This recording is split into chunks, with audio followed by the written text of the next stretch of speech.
Catan regardait le ciel, le paysage, respirait, éprouvait un fort sentiment de paix. Une autre fois, Catan et Gilberte se trouvaient dans une campagne, marchant l'un près de l'autre vers un village. Au bord des chemins s'ébauchaient des paysages inconnus. Ils parcoururent une plaine interminable, puis des monticules de sable, et enfin trouvèrent un plateau dominant la campagne. Ce côté du col, la terre était rouge. Un paysage quelconque cependant. Mais, cette fois-là le temps était éblouissant, la campagne était pleine de soleil, plaque bleue du ciel uniforme, soleil mordant à belle dans les champs, l'ombre des orangers couvrait une campagne noyée dans l'espace, sous la chaleur. Elle s'agrandissait, la grande chaleur de l'eau pressée. Des trombes de lumière se déversaient sur le paysage. Tant la lumière était pure, on distinguait nettement les plus petits détails des objets.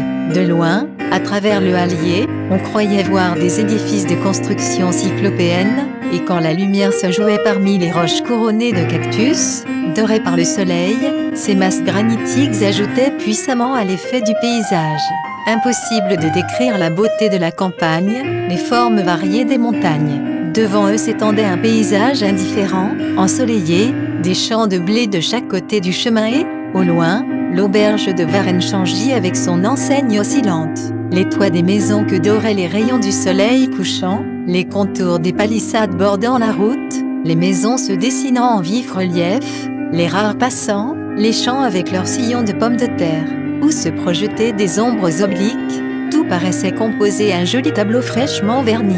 À distance, parmi les champs, ils virent un groupe de 3 personnes descendant à toutes jambes un chemin de traverse qui menait vers le fleuve et les discussions de ces jeunes touristes allemands introduisaient dans le paysage une note exotique. Autrement tout semblait désert. La campagne était pleine d'odeurs.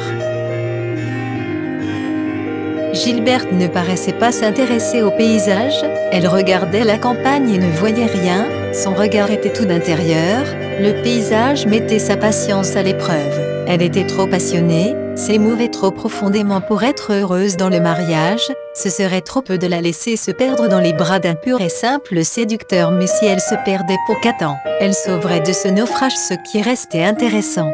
Dans les tempêtes de la passion, son esprit était comme une mer orageuse.